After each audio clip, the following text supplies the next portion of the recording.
ஒரு மனுஷன் ஆண்டவருக்கு இடம் கொடுத்து இடம் கொள்ளாமல் போக மட்டும் ஆசீர்வாதத்தை பெற்றுக்கொண்டார்.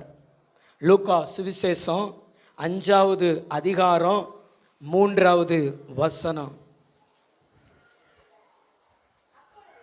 அப்பொழுது அந்த படகுகளில் ஒன்றில் ஏறினார். அந்த படகுகளில் ஒன்றில் ஏறினார். அது சீமோனுடையதா இருந்தது. அது சீமோனுடையதா இருந்தது. அதை கரையிலிருந்து சற்றே தள்ளும்படி கரையிலிருந்து சற்று தள்ளும்படி அவனை கேட்டுக்கொண்டு அந்த படவில் உட்கார்ந்து அந்த படகில் உட்கார்ந்து ஜனங்களுக்கு போதகம் பண்ணினார். ஜனங்களுக்கு போதகம் பண்ணினார். நான் சொல்றத நல்ல கவனமா கேளுங்க. கெனசரேத் கடல் கரையில இயேசு நடந்து செல்லும் பொழுது அவரை பின்பற்றி நிறைய மக்கள் வாராங்க. அவங்களுக்கு ஆண்டவர் வசனங்களை போதிக்கணும். அப்ப ஆண்டவர் பார்க்கும் பொழுது அந்த கடல் கரையில 2 படகு இருக்கிறது. எத்தனை படகுகள் இருக்கிறது? 2 படகுகள் இருக்கிறது. அதுல ஒன்றில் மேலே ஏறினார். அது சீமோன் பேதுரு படகாய் இருந்தது. இந்த பூமியில நம்ம வாழ்கிற இந்த பட்டணத்தில் நிறைய பேர் இருந்தாலும் ஏசப்பா அவங்களுக்குள்ள போகாம நம்மளை தெரிந்தெடுத்து நமக்குள்ள வந்தாரே, அது தேவன் நமக்கு கொடுத்த கிருபை. எத்தனை பேர் அதை உணர்றீங்க? வேறொரு படகு இருந்துச்சு, வேறொரு படகும் அவர் கண்ணில் பட்டுச்சு. ஆனா அதை அவர் தெரிந்தெடுக்கல. சீமோன் பேதுரு படகு ஆண்டவர் தெரிந்தெடுத்தார். அதே மாதிரி தான் நிறைய மக்கள் நம்ம கூட இருந்தாலும் தேவன் இடம் கேட்டு நமக்குள்ள வந்தாரே, நம்மிடத்துல வந்தாரே, நம்மளை தெரிந்து கொண்டாரே. நான் விசுவாசிக்கிறேன் அது தேவன் நமக்கு கொடுத்த கிருபை என்று. நீங்க எத்தனை பேர் விசுவாசிக்கிறீங்க? கரங்களை தட்டி ஆண்டவருக்கு ஒரு நல்ல ஒரு நன்றி சொல்லுங்க. ஆமென். என் படகை தெரிந்தெடுத்தாரு. பக்கத்துல பார்த்து சொல்லுங்களேன், உங்களை தெரிந்தெடுத்தாரு, உங்களை செலக்ட் பண்ணாரு. அது ஆண்டவர் நமக்கு கொடுத்த கிருபை. கரங்களை தட்டி நல்ல ஆண்டவருக்கு நன்றி சொல்லுவோம். ஹல்லேலூயா, ஹல்லேலூயா. அந்த படகுல ஆண்டவர் இயேசு கிறிஸ்து ஏறி உட்கார்ந்தார். உட்கார்ந்த பின்பு இதை கொஞ்சம் கடலுக்குள்ள தள்ளும்படி பேதுருவினிடத்துல சொல்றார். பேதுருவும் கடலுக்குள்ள தள்ளுறாரு. ஒரு நல்ல ஒரு பெரிய ஸ்டேஜ் மாதிரி இருக்கிறது. அதுல இயேசு கிறிஸ்து உட்கார்ந்து கொண்டு ஜனங்களுக்கு பிரசங்கம் பண்ணுகிறார். ஒன்றை நல்லா புரிந்து கொள்ளுங்க. உங்களுடைய வாழ்க்கையில நீங்க ஏமாற்றத்தை சந்தித்தவர்களாக இருந்தாலும், நீங்க தோல்வியை கண்டவர்களாக இருந்தாலும், அந்த ஏமாற்றத்தையோ அந்த தோல்வியையோ தேவனிடத்துல தேவ காரியத்தில் நீங்க காண்பிக்க கூடாது. இரவு முழுவதும் பிரயாசப்பட்டு உழைப்பு போனது, ஆனால் ஒரு மீன் கூட கிடைக்கல. காலையில விரக்தியில வலையை அலசி கொண்டிருக்கிறார் பேதுரு. அந்த நேரத்தில் போய் இயேசு படகுல ஏறிட்டாரு. வேறு யாராவது இருந்தா, ஓ படகு விட்டு இறங்கியா, நானே விடிய விடிய மீன் பிடிச்சி ஒரு மீன் கூட அகப்படலை அப்படின்னு சொல்லி தங்களுடைய வெறுப்புணர்ச்சியை வெளிப்படுத்தி இருப்பாங்க. அவர் அப்படி வெளிப்படுத்தலை.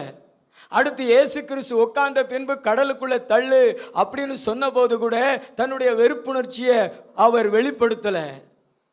உங்களுடைய வாழ்க்கையிலையும் நீங்க தோல்வியை கண்டாலும், நீங்க வெறுமையை சந்தித்தாலும், ஏமாற்றத்தை சந்தித்தாலும், உங்களுடைய ஆவிக்குரிய வாழ்க்கையில அந்த வெறுப்புணர்ச்சியை காட்டவே கூடாது. அல்லேலூயா. ஏன் உங்க படகுல ஏறி இருக்கிறார் தெரியுமா? ஏன் உங்களுடைய படகை செலக்ட் பண்ணிருக்கிறார் தெரியுமா? நீ ஏமாற்றத்துல இருக்கிற, நீ தோல்வியில இருக்கிற, உன் படகு வெறுமையா இருக்குது. நீ விடிய விடிய உழைச்சி விரக்தியில நின்று கொண்டு இருக்கிற. உன்னுடைய ஏமாற்றத்தை நான் ஏற்றமா மாற்றணுமே, உன்னுடைய வெறுமையான படகை நான் நிரம்பி வழிய செய்யணுமே, அதுக்குத்தான் சொல்லி உன் உன் படகளை ஏறி கொண்டிருக்கிறார். உன் படகளை ஏறி கொண்டிருக்கிறார். உன் படகை தெரிந்தெடுத்திருக்கிறார். நீ உன் வெறுப்புணர்ச்சியை காட்டாத. நீ எவ்வளவு தோல்விகளை சந்தித்திருந்தாலும், இழப்புகளை சந்தித்திருந்தாலும், நீ அதை ஆண்டவருக்கு முன்னாடி வெளிப்படுத்தாத. உன் பரலோக ராஜாவுக்கு முன்னாடி உன் ஆவிக்குரிய வாழ்க்கையில எந்த ஒரு பாதிப்பு இல்லாம அவரை தேடு. அவர் சொல்லுகிறதை செய். அவருடைய வசனங்களை கேளு. நிச்சயமாய் உன் ஏமாற்றம் ஏற்றமாய் மாறும். உன் வெறுமையான படகு நிரம்பி வழியும், நிரம்பி வழியும், நிரம்பி வழியும். நம்புனீங்கன்னா நல்ல தலைக்கு மேல கை தட்டி தேவாதி தேவனை மகிமைப்படுத்துங்க.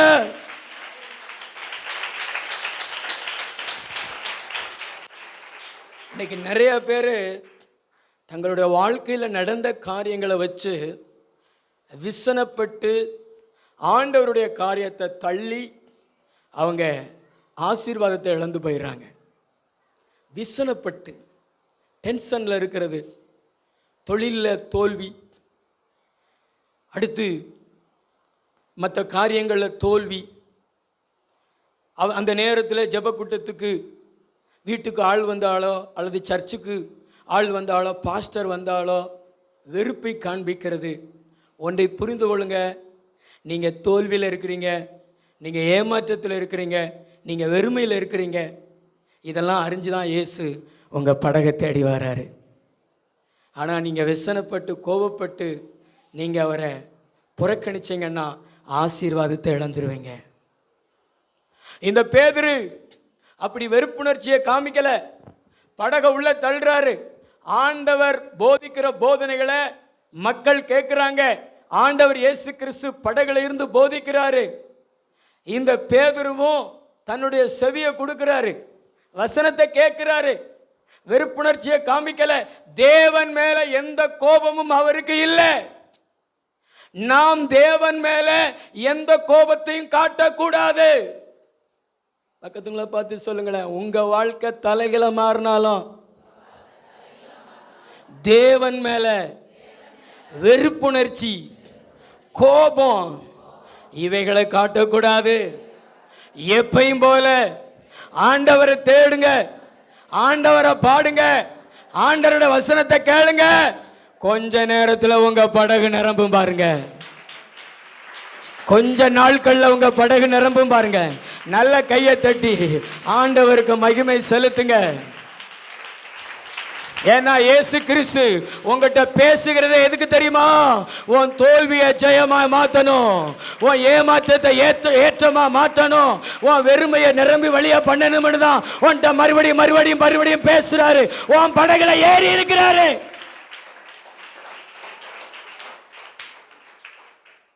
ஹல்லேலூயா.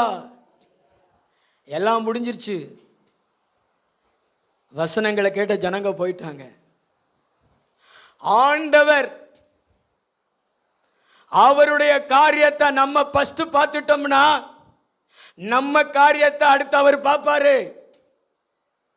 ஆண்டவருடைய காரியத்தை பேதுரு பார்த்தாரு, படகை கொடுத்தாரு, படகை உள்ள தள்ளினாரு, வசனங்களை கேட்டாரு.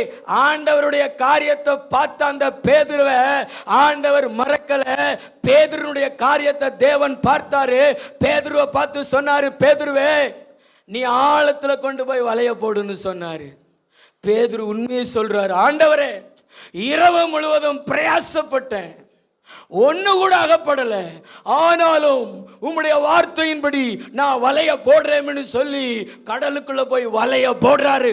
அதே படகு, அதே வலை, அதே ஆளு, அதே கடலு, ஆனா பலனோ வேற மாதிரி.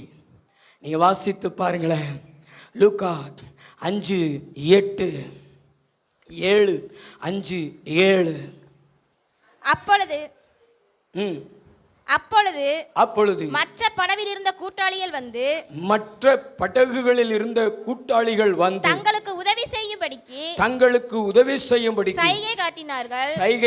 அவர்கள் வந்து 2 படகுகளும் அமிலத்தக்கதாக நிரப்பினார்கள். மேல உள்ள 6வது வசனத்தை வாசிங்களேன். அந்தப்படியே அவர்கள் செய்து தங்கள் வலை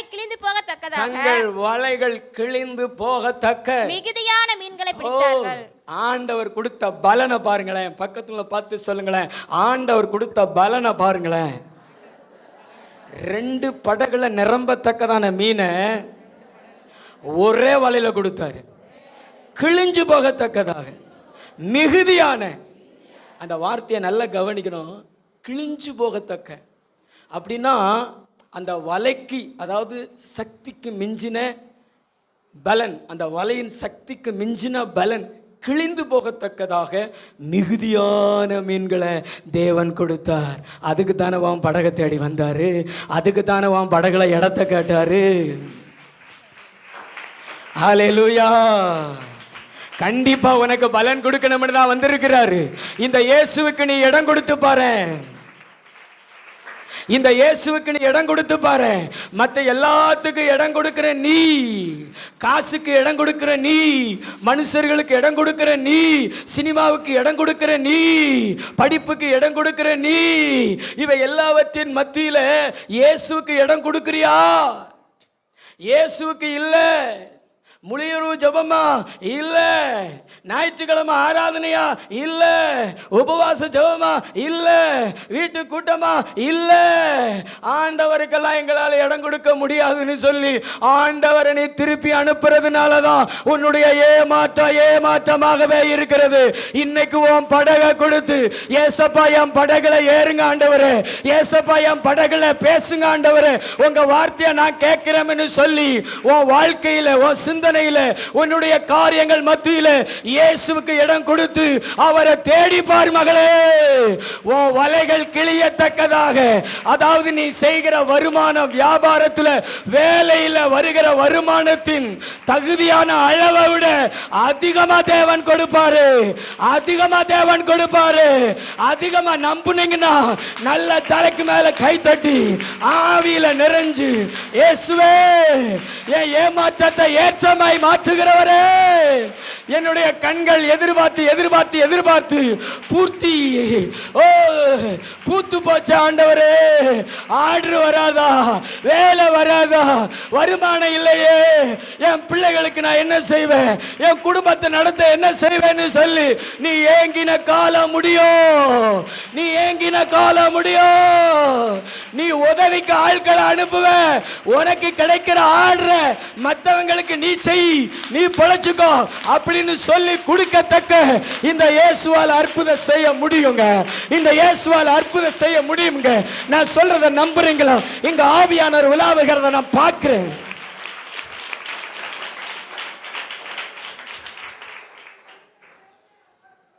அவருக்கு இடம் கொடுத்தேனா, இடம் கொள்ளாமல் போக மட்டும் உனக்கு கொடுப்பார். உன் பொருட்களை வைக்கிறதுக்கு இன்னொரு வீடு நீ வாடகை எடுப்ப, கர்த்தர் தருவார். இந்த பேதுரு அப்படித்தான் ஆசீர்வதிச்சார். நீங்க படிச்சு பாருங்களேன். அடுத்த வசனம். அப்பொழுது மற்ற படவில் இருந்த கூட்டாளிகள் வந்து, மற்ற படகுகளில் இருந்த கூட்டாளிகள் வந்து தங்களுக்கு உதவி செய்யும்படிக்கு, மற்ற படகுகளில் இருந்த கூட்டாளிகளை தங்களுக்கு உதவி செய்யும்படி சைகை காட்டினாங்க. அவர்கள் வந்து 2 படகுகளும் அமிலத்தக்கதாக நிரப்பினார்கள். ஒரு வலை, ஆனா நிரம்பினது 2 படகு. சிஸ்டர், 2 படகு, 2 படகு நிறைய மீனை ஒரு வலையில கொடுத்தார். நீ ஆண்டவருக்கு இடம் கொடு, ஆண்டவர் உன்னை இடம் கொள்ளாமல் போக மட்டும் ஆசீர்வதிப்பார். பக்கத்துல பார்த்து சொல்லுங்களேன், ஆண்டவருக்கு இடம் கொடு. கையப்பிடிச்சு, பிரதர், வாலிப தம்பி, நீ ஆண்டவருக்கு இடம் கொடு. சொல்லுங்க பக்கத்துல, ஆண்டவருக்கு இடம் கொடு, இடம் கொள்ளாமல் போக மாட்டோம். 2 படகு நிறையா பேதுருவுக்கு கொடுத்தது மாதிரி உனக்கும் கொடுப்பார். உன் வீட்டில் வறுமை, தரித்திரம், கடன் இருக்காது. பேதுரு இந்த 2 படகு நிறையா இருக்கிற மீனை எவ்வளோக்கு விற்றுருப்பார்? எவ்வளோ அவருக்கு காசு கிடச்சிருக்கான்? அவர் குடும்பம் மகிழ்ச்சி அடைந்திருக்குமே, அவங்களுடைய பொருளாதார பற்றாக்குறைகள் மாறி இருக்குமே, அவங்க கடன் தேவைகள் சந்திக்கப்பட்டிருக்குமே. இன்னைக்கு இடம் கொடுக்க வேண்டியவருக்கு இடம் கொடுக்கறது இல்லையே சகோதரியே. நீங்க இடம் கொடுத்து பாருங்க, கர்த்தர் உங்களை இடம் கொள்ளாமல் போக மட்டும் தருவார். உங்களுடைய காரியங்கள் மத்தியில் நீங்க ஆண்டவருக்கு இடம் கொடுங்க. நம்முடைய ஆண்டவர் எல்லா இடங்களையும் கேட்கறது கிடையாது, கொஞ்சமாக தான் நம்ம இடத்துல இடம் கேட்கிறார். அது கூட தருகிறது இல்லைன்னா எப்படி பிரதர்? நம்முடைய ஆண்டவர் நீ திங்கக்கிழமையிலிருந்து சனிக்கிழமை வரைக்கும் ஞாயிற்றுக்கிழமை முழுசும் என் ஆலயத்தில் இரு அப்படி சொல்றாரா? அப்படி சொல்றாரா? ஞாயிற்றுக்கிழமை ஒரு 3 மணி நேரம் கேட்கார், செவ்வாய்க்கிழமை ஒரு 2 மணி நேரம் பைபிள் ஸ்டடி கேட்குறார், பிற வீட்டு கூட்டத்தில் ஒரு 1 மணி நேரம் கேட்குறார். முடிஞ்சா உபவாச ஜெபத்துக்கு வா. மாசத்தில் ஒரு முறை முழு இரவு ஜெபம், ஒரு 3.5 மணி நேரம் தூக்கத்தை எனக்கு கொடு அப்படின்னு கேட்குறார். இதை கொடுக்க முடியுமா? கொடுக்க முடியாதா? முடியுமா? முடியாதா? வாரம் வாரம் முழு ஜெபம் வைக்கிறோம். பக்கத்துல பார்த்துக்கலுங்களேன், வார வாரமாக முழு ஜெபம் வைக்கிறோம். சிஸ்டர், மாதம் முழுதும் தூங்குறீங்கல்ல, அந்த மாசத்துல ஒரு 3 மணி நேரம் ஆண்டவருடைய பாதத்தில் விழித்திருந்து தேசத்துக்காக ஜெபிச்சா குறைஞ்சா போயிடுவீங்க பிரதர்? சொல்லுங்க. வாரந்தோறும் கொத்தனார் வேலைக்கு போகிறீங்க, கையாள் வேலைக்கு போகிறீங்க, சம்பாதிக்கிறீங்க, ஆண்டவர் உங்கள்கிட்ட எதுவும் சொன்னாரா? சொல்லுங்க. உங்கள் வாழ்க்கையில் காசுக்கு இடம், வேலைக்கு இடம், மனுஷர்களுக்கு இடம், என் பேரன் பேத்திகளுக்கெல்லாம் இடம், என் இனஜன பந்துகளுக்கெல்லாம் இடம், ஆனால் இயேசுநாதருக்கு மட்டும் இடம் இல்லை. வேற எப்படிங்க உங்களுடைய படகு நிரம்பும்? பக்கத்தில் பார்த்துக்கணுங்களேன். இயேசுவுக்கு இடம் கொடுக்காம அவர் எப்படி உங்களை இடம் கொள்ளாமல் போக மட்டும் நிரப்புவார்? இயேசுவுக்கு இடம் இல்லை, வேற எப்படி இடம் கொள்ளாமல் போக மட்டும் ஆண்டவர் ஆசீர்வாதத்தை கொடுப்பாரு? ஆண்டவர் இன்னைக்கு உங்களை பார்த்து சொல்றாரு, உங்களை பார்த்து ஆண்டவர் சொல்லக்கூடாது, பறவைகளுக்கு குழி உண்டு, நரிகளுக்கு குழி உண்டு, பறவைகளுக்கு கூடு உண்டு, மனுஷகுமாரனுக்கோ தலை சாய்க்க இடமில்லைன்னு உங்களை பார்த்து சொல்லக்கூடாது. ஆண்டவர் உங்களை பார்த்து சொல்லணும், நீ எனக்கு இடம் கொடுத்த, நீ வலைய போடு, மிகுதியான மீன்களை பிடிப்பாயின்னு ஆண்டவர் உங்களை பார்த்து சொல்லணும். அல்லேலூயா, அல்லேலூயா. நல்ல 2 கைகளை ஆண்டவருக்கு நன்றி சொல்லுங்க.